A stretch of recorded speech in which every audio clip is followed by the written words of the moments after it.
Greetings, dear ones. I'm Kryon of Magnetic Service.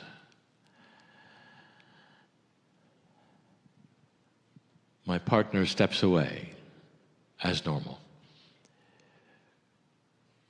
And what is left from the best of his ability is a clearance that allows for information to come in that's almost pure, sustained intuition. You might say that is channeling.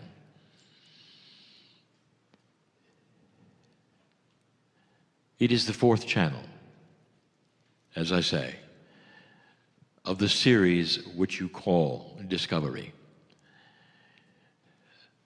And so this discovery is going to be entitled The Immensity of the Old Soul. And I'm going to paint a picture and give a list of why it is that we say that there is so much here in the room, those listening, when we say the word old soul. Because history is history, and because the human race itself has developed a consciousness which is fairly low, the old souls really don't know they're old souls. There is an intuition that will tell them they are, but they don't have the proof of it, for they don't remember. The human being comes into the planet with a consciousness that is not complete. And we have said this before. This is the teaching, that a higher consciousness is something that you are starting to evolve into. And we have given you some of the attributes of that evolvement. But it isn't here yet. It is only beginning. The beauty of the shift is that now you are awakening into the light, a place that will support this kind of evolution.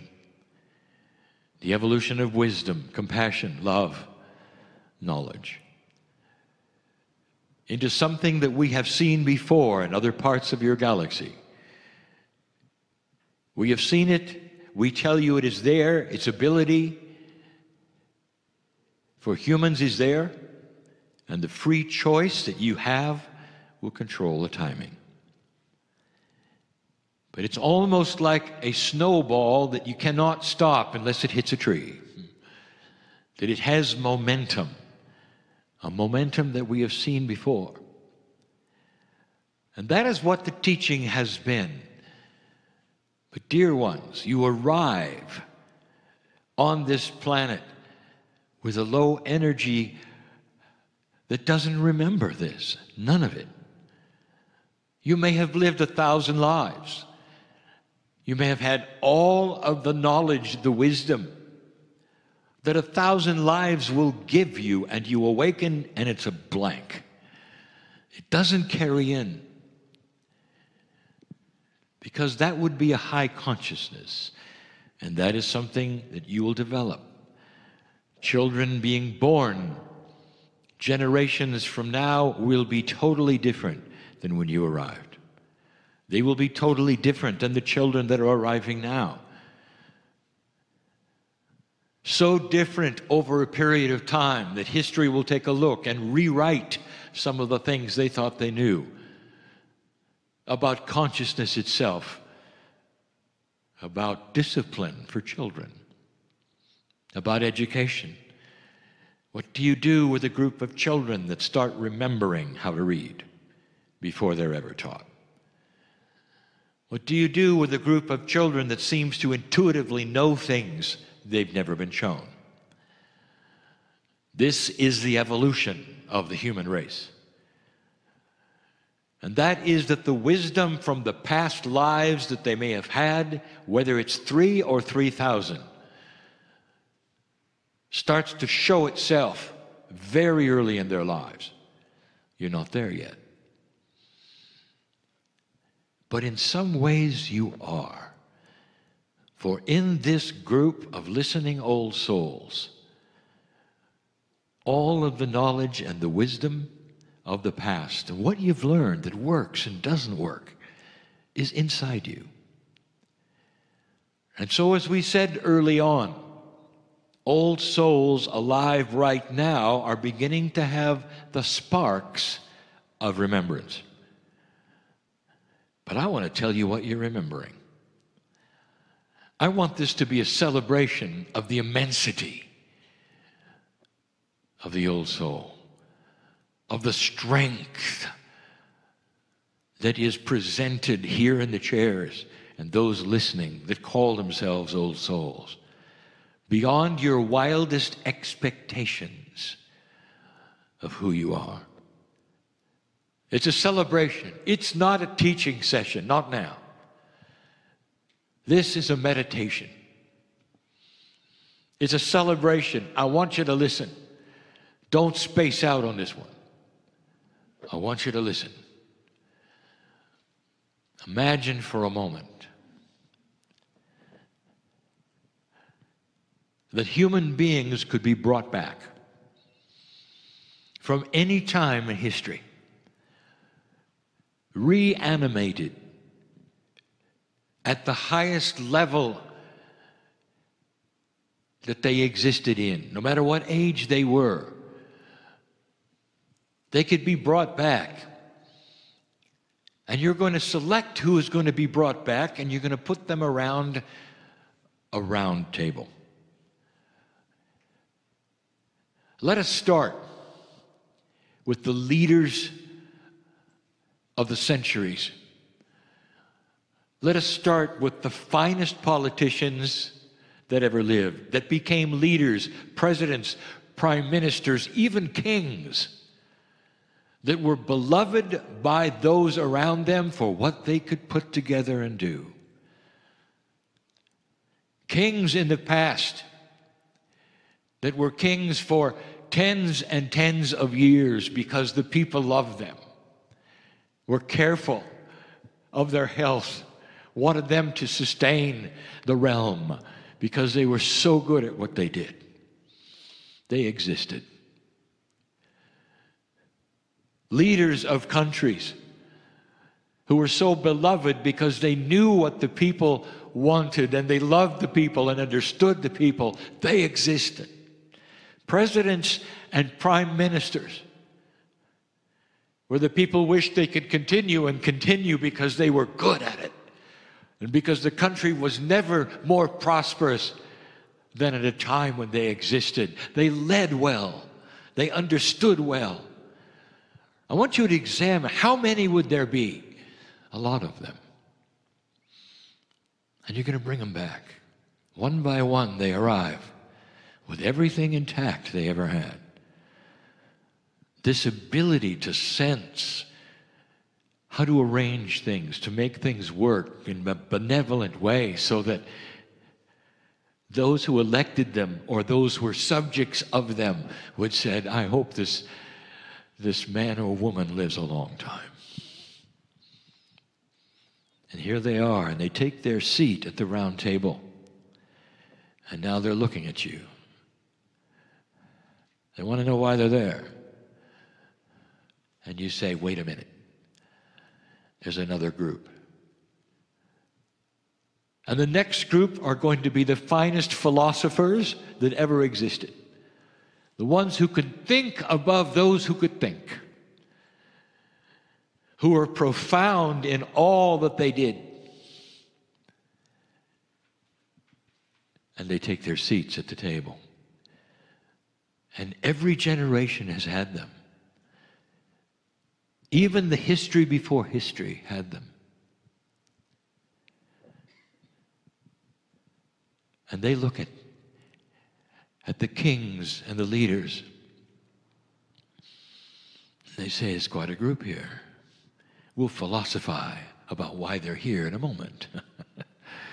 What are we here for? And you say, wait, there's another group.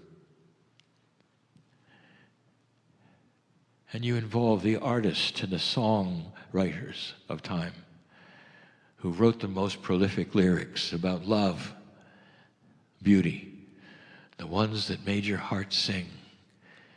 And they come in one at a time and they take their seat and the table gets larger. Automatically, by the way. The more who sit there, the larger the table becomes. Group after group of the wisest and the best. And the last to take their seats are the masters of time. Who are the greatest masters of peace on this planet, of spirituality on this planet, who ever lived? Ones that could change physics with their minds, heal people at a touch, or perhaps just had the mastery attribute where the people loved them for their wisdom. And they show up and they take their seat. Now you have a table brimming with amazing wisdom and power and grace, knowledge and wisdom, beauty. They look at you and they say, what are we here for? And then you said, I want you all together to guide us through the next millennium. I just gave you one old soul. One old soul. If you've lived thousands of lives, you've been at least one of those. Maybe two, maybe even three. Can you imagine it? If you could imagine that group around the table, given that which is the directorship of the planet, can you imagine what they would bring? Number one, they remember everything. They remember why war doesn't work. Because they've lived so long and there are so many of them. They don't forget it like you have. They remember what doesn't work, and the collective and the esoterics, the eclecticness of who they are comes together for solutions that are elegant and beautiful and make sense and are loving. This round table of souls from the past. Who are you? If you had to build a list of the strength of the old soul, what would the list look like? Well, it would be long, but we'll just give you a couple. What are you an awakening to? And we'll give it to you in a hierarchy of importance, and we never do that. We always tell you our lists are going to be in a circle, and there's no hierarchy. There is this time. Look at it and remember it. And then you'll understand the importance of the strength of the old soul. The greatest strength in this list, number one, they know they are worthy. Have you heard that before? There's no question, if you interview every single one of them, they know they're worthy. And if you said, wait a minute, I've heard that artists are a little dysfunctional, and you've got some on the panel, ask the songwriter who's written the songs of history, are you worthy of writing this music? And they will say, yes, it is inside us. It is our conception of beauty and God and the heart. We are worthy. Ask us to write a song. That's the kind of worthy they are. Ask the kings and the leaders, are you worthy? They'll say, yes, we are worthy to lead the country, to realm, to be kings of the realm. We know what we're doing. Ask them. Ask a master, are you worthy? They will say, we are worthy because we know love.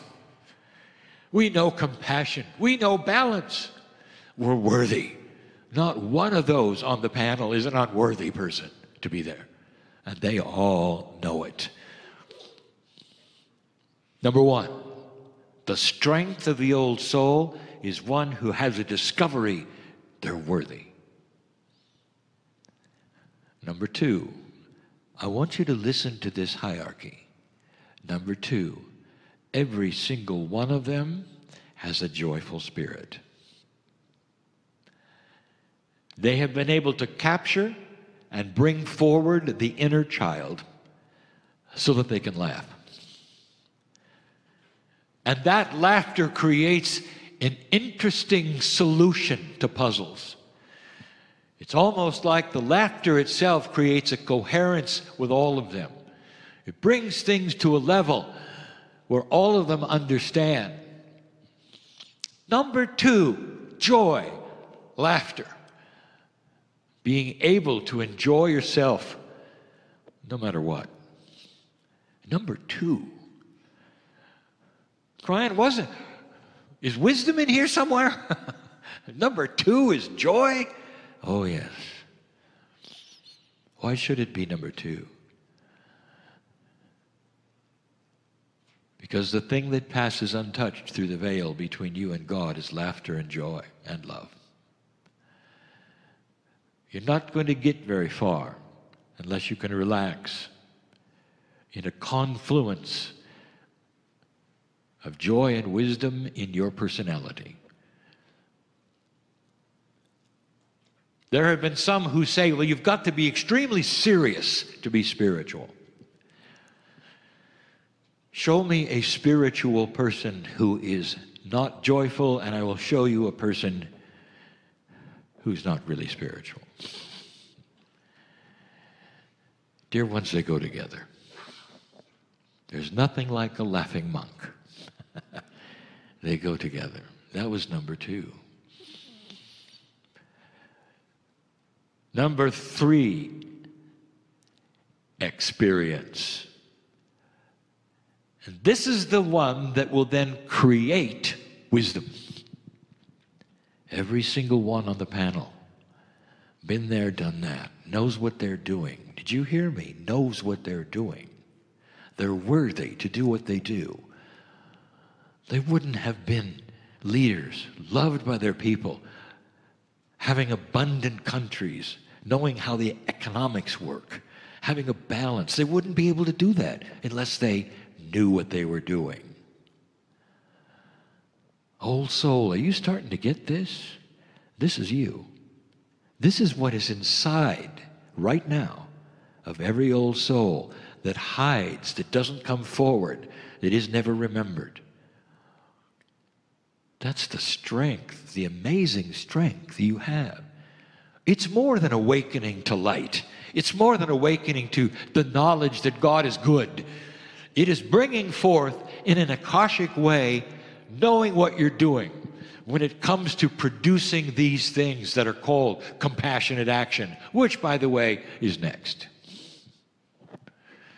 Number three, experience. Can you imagine how much experience is around the table? Can you imagine how much experience is in your Akash? Can you imagine a system that remembers every single day of every single life? Is it possible that your DNA could store that much information? And the answer is, oh yes, that and more. What if you could tap it? That means you could pull upon experience and you'd know what works and what doesn't work. Over and over, to the point where you knew what you were doing. You'd have intuition that knew what to do next because you know what doesn't work. That's wisdom. Call it whatever you want to. That is a wise human being who makes good choices. Been there, done that. Can you imagine what you have inside you? Wouldn't you like to just pull upon that to know the next step, right, wrong, what to do, where to go? You may not know the future, but you will have intuition on what doesn't work. You'll be able to sense it and feel it and know it, just like the leaders did. The masters did around the table. Number 4 is compassion, but it's not compassion, it's compassionate action. These are words put together for the first time. You haven't heard them before much in the last decade or so. And it's difficult to explain. If you have compassion, you have an emotion. It's a beautiful emotion. In fact, it's an elegant, elevated, and evolved emotion. If you have compassion for a situation or for another, you have empathy for them and you feel the situation. And many humans have compassion. You have compassion for other humans, for the animals, for the earth.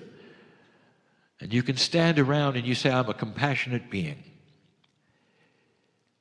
But let me tell you what compassionate action is. It's the next step after feeling compassion. Compassionate action is compassion then with something that goes with it, an actionable item. And that could be the knowledge of how to pray for it, how to work with it, what to say to those who are experiencing it, seeing an overview why something happened, having then insight into the compassion that you would have, and then having an action of it. What to say, as I say, how to pray, how to meditate, in order to then work with that situation that caused the compassion. The masters, that's what they do. That's what they have to offer around the table. For each one of them could see a situation in a human life. Some of them were able to touch somebody, and that somebody felt the two-way connection between them and the master. And they were so appreciative that they had somebody who understood and they were not alone anymore. Can you do that? If you have compassion for the earth, you can pray for the earth. You can connect yourself with nature and be part of it, doing something around just being compassionate. Sometimes, dear ones, too much compassion will create sorrow, and you know what I'm talking about. That is an unbalanced compassion. Compassionate action is understanding and seeing, not becoming part of it, but knowing what to do. That was number 4. Number 5, self-balance. Every single human on the planet goes through cycles. And the cycles are not light and dark. Call them what you wish, but they are cycles that are common to all humans. Sometimes you feel good, sometimes you don't. There are days, not to reveal anything that is perhaps secret, but I know who's here, and I know who's listening. And there'll be days even when the light worker will say, I think I'll give up. That's the lowest of the low, isn't it? And you've all been there. And then there are cycles where I say, everything is beautiful. I want to sing. I don't care who's listening. I'll sing in the car. I'll sing in the field. I'll sing in the hallway. I don't care, because I am so grateful for God. And in between there is where you live. Now, let me tell you something. In these few years that are coming from the middle of the precession of the equinox, there is an attribute that some of you are feeling. Those years I'm talking about are the 18 years from December 21, 2012 to the end of the precession of the equinox. That precession is a 36-year window as you precess in the sky, literally, in astronomy, through the stripe, which is the Milky Way. Esoterically, it represents that shift that we've been talking about. Now you're into the 18 years since 2012. In those years and the remaining ones, there are going to be higher highs and lower lows than you're used to. Why should that be, Kryon? What is going on? Why would this be an attribute of an old soul and the new energy? And I will tell you, dear ones, because the limitations have been removed of how high or how low your free choice will take you. And the reason is because with the limitations removed, an old soul who finds the spark of enlightenment will now go higher than they've ever gone before. A self-balancing old soul will recognize that when they're in depression for a moment or two, they don't have to call their astrologer.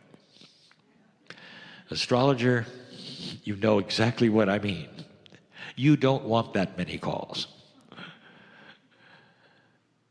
In other words, you self-balance.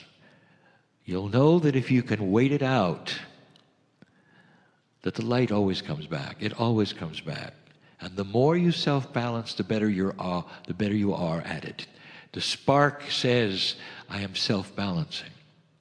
It's important that you balance to a point where you stay balanced and others will see the balance no matter what. Even on this stage today, the teaching has been there from several of your teachers that say that others will have chaos around them and they'll see you walking through a situation balanced without drama. And eventually, after the chaos is over, they'll come to you and say, how do you do it? That's balance. That's mastery. That's you in control of you. That was number 5. Number 6, the final one. Of an immense list of attributes, of enormity, of talent, we're only giving you 6.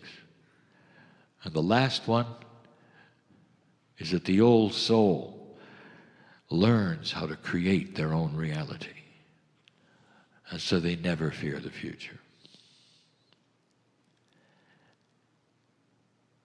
Things may happen around you have no control of, that spill over into that which is you. You don't fear it because you know that you have control of what's next for you. And there will always be a synchronicity that will lift you out of what is inappropriate. Because the question is always this, well, I can control myself, but I can't control others. What do I do when they come at me, or I'm in a situation I can't control because somebody else? And the answer, dear ones, is the synchronicity will take you from these things if you expect it.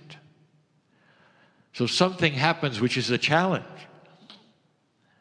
Watch your words. When something happens that's a challenge, what do you say? Well, some will say, I knew that would happen. What have you done? Oh, you've just told the universe you expected bad things. It's a tough one. But what if you reframe it and rewrite it? No matter what challenge comes to you, you say, this is another challenge. I'll get through this one too. And on the other side of that channel, and that challenge, which is being channeled, something else will take place that you didn't expect because you went through the challenge. What kind of a human is it who can face those kinds of things which are so negative to some and so dramatic to some, and will stay balanced and say, this or something better? The benevolence will show itself when this is solved. And they'll look at like you came from another planet. And by the way, you did. Old soul, you are unique on this planet. And you are immense with talent. That round table is you. And if you will believe these things and understand these things, the next thing I'll say is this growth is slow. And it's going to take generations for this to start developing and you to see it in action. And if you say, well, I wish it would happen in my lifetime, my answer is, it will, because you're coming back. I'm sorry. But it's the human in the older energy that's tired and says they're not coming back. What if I told you you will awaken young again? And in that awakening, you will never make the same mistakes you made this time. Does that make a difference? And you will live longer for it, and you will remember things that will create a life that you didn't have this time. And I will tell you, you're not going to miss the party. As soon as you're on my side of the veil, and we look at one another, and we do, this whole idea you have of who comes back when and why, wash it away, because you're going to look in my eyes and say, I want to return. How soon can I return?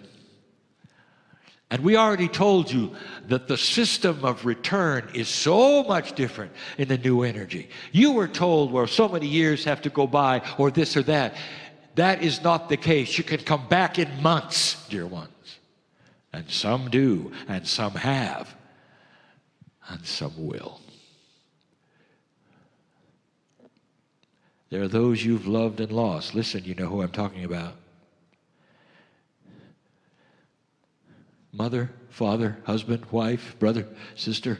There are ones you've loved and lost recently who are back right now. Can't you feel it? It's almost like they never left. Their consciousness is here. And if you could tap into it, and you can, there'll be a big smile. I'm back. Like they never left. The love continues through the ages, through the veil, through death, and you can sense it. Because death is not the end. It is simply a transition. And in this particular case, in this energy, it is a transition of light. Some of you had to hear that. That is all for now. But it's quite enough. Do you see yourself yet? If you don't, I'll tell you something. That's how we see you. Why would we see you any different than you see yourselves? I want you to break this paradigm that keeps you in the dark and start to recognize what's going on. Dear human being, I'm in such love with you for what you're about to do on this planet, in this life and the ones to come. And so it is.